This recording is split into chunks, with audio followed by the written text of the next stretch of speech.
everyone, today we're making some granola. Yeah, we love making our own homemade granola, don't we? It's yummy. It is yummy. So today we're making chocolate granola. So I know we have a video up already for our maple cinnamon granola, and it is delicious. It's one of our favorites, but we decided to do something a little different today. So we have a half a cup of butter melted in our bowl. And what are we going to do? Add 1 cup coconut. The coconut is optional. If you don't like coconut, you could always leave it out, but it's fun to have a little something in there.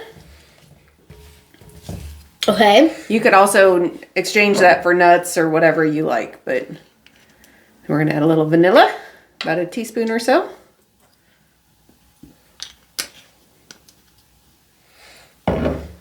Some sugar. Yep, half a cup of sugar. Half a cup of brown sugar. Half a cup of brown sugar. And half a cup of baking cocoa. Yep, cocoa powder. Just unsweetened cocoa powder. All right, we'll get all that mixed together. We have 5 cups of oats. We already toasted them for a couple minutes at 350. Yep, we put them in a 350 degree oven for 10 to 15 minutes. You do not have to do that. If you are short on time, then you can skip that step. I do it, or we like it that way because it adds a little bit of extra toasty oatmeal flavor, as well as helps it get extra crunchy at the end. So we like to do that step. But again, you can skip it and your granola will still be good. Yeah, it's not anything you have to do. Yeah. So we did do that, and then we dropped the temperature of the oven down to 250 degrees. So once we get this all mixed up, we'll add our toasted oatmeal and get it all together, and then we will throw it back in the oven for about an hour. And you want to stir it every 15 to 20 minutes just to make sure that it's all evenly coated and everything tastes good. Oh, that pan's still pretty hot, so I'll hold it with the oats aren't too bad, but the pan is hot, so be careful. So we used old-fashioned or rolled oats today. That is what we prefer. Yeah, that's our favorite. If the only thing you have on hand is instant, then I think that would work all right, but it is our preference. Old-fashioned and rolled oats are basically the same, and that's what we prefer.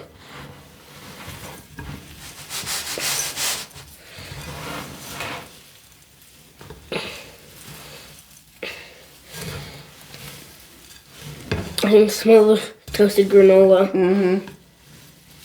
Yeah, it starts to get a little bit of a toasty smell to it, and that's how you know it's done. Obviously, you don't want to cook it too long, but it does add a little... 10 to 15 minutes if you do it before. Yeah. I'm going to go ahead and put that in. It's kind of like toasting up your pecans or something before you add them. It just adds a little something more. Makes it just a tiny bit better.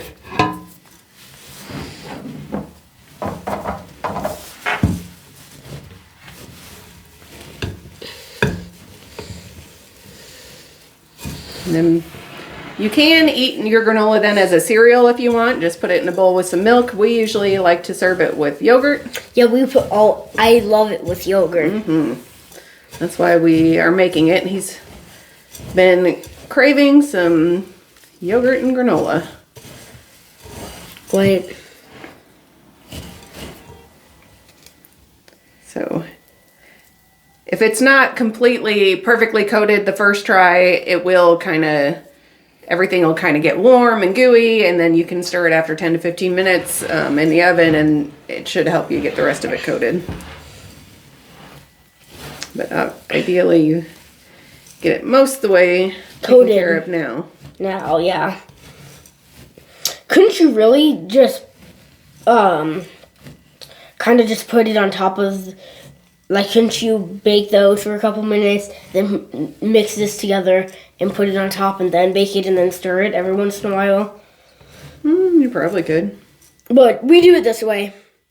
It gets everything nice and coated. All right, we'll go ahead and get it on our pan. Still some oats that haven't really been coated much, but it'll all melt and get gooey and the butter's hardened up some, and so that when it melts again, and that'll help get it all gooey and Yep, it'll all work out in the end. All right, so we'll go ahead and get this back in the oven.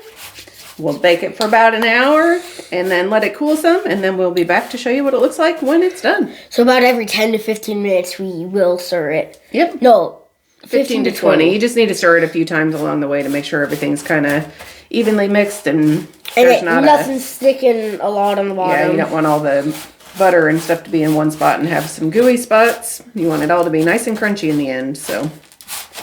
All right, we will get this in the oven and see you in about an hour. Okay, so we are back. We are back. We got some nice granola here. Yep, as you can see, our granola is baked and ready to go. You can kind of hear that it's crunchier already. Mm-hmm. Now you do want to let this cool completely before you put it in a container. Mm-hmm. Yep, otherwise it won't stay crunchy. If you put it straight into a container, it'll kind of get soggy in there. So you got to let it cool completely, put it in a container, and then it's good for at least a week or two. We've got some here on some yogurt. We'll give it a try.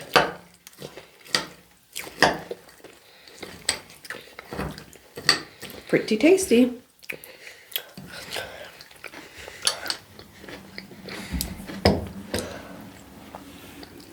Again, this is our favorite way to have it. It's really good with like sliced strawberries and stuff on there too. But otherwise you could eat it as a cereal or munch on it just as it is as a snack. But on top of yogurt, it's extra good. With strawberries too. All right, guys. Well, thanks for watching.